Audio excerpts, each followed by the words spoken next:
Baiklah, terima kasih atas kesempatan yang diberikan.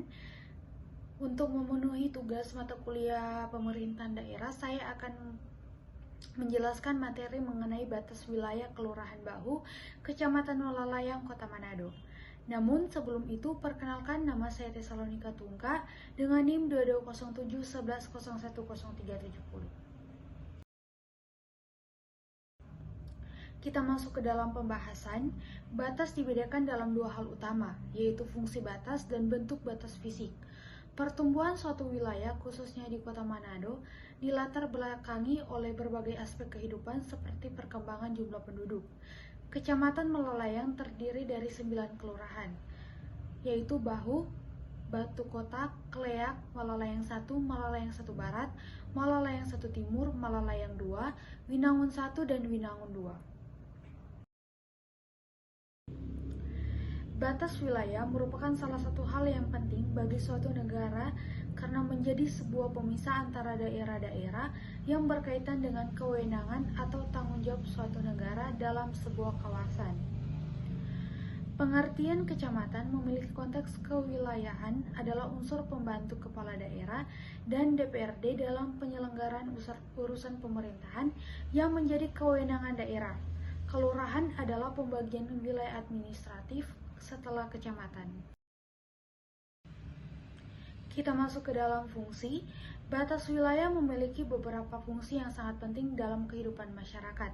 Di antaranya, yang pertama, untuk menjaga kedaulatan suatu wilayah, yang kedua, untuk memudahkan administrasi pemerintahan, dan yang ketiga, untuk menentukan wewenang pemerintah.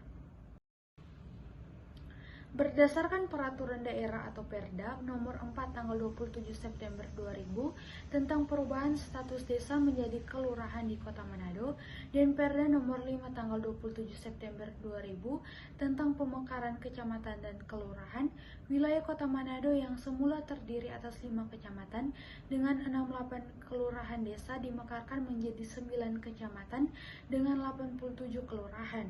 Berdasarkan Perda Kota Manado Nomor 2 Tahun 2012, Kota Manado dimekarkan kembali menjadi 11 kecamatan dengan 87 kelurahan. Secara empiris, terdapat sejumlah kasus sengketa batas daerah, baik yang diakibatkan pemekaran daerah otonom baru yang melibatkan daerah lama dan daerah baru di Kelurahan Bahu, Kecamatan Walalayang.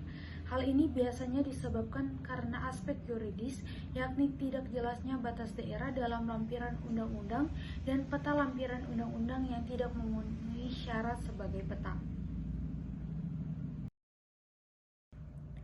Penyelesaian sengketa secara administratif dan metode hukum melalui sarana peradilan.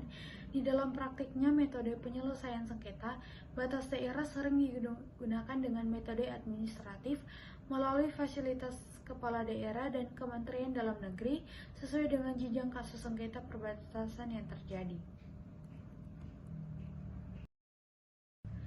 Kesimpulan, batas wilayah merupakan salah satu hal yang penting bagi suatu negara karena menjadi sebuah pemisah antara daerah-daerah yang berkaitan dengan kewenangan atau tanggung jawab suatu negara dalam sebuah kawasan. Secara teoritis dan yuridis, pola penyelesaian sengketa batas wilayah dapat dilakukan melalui dua metode, yakni metode non-hukum melalui negosiasi dan mediasi, atau bisa disebut dengan metode penyelesaian sengketa secara administratif, dan metode hukum melalui sarana peradilan. Sekian dan terima kasih.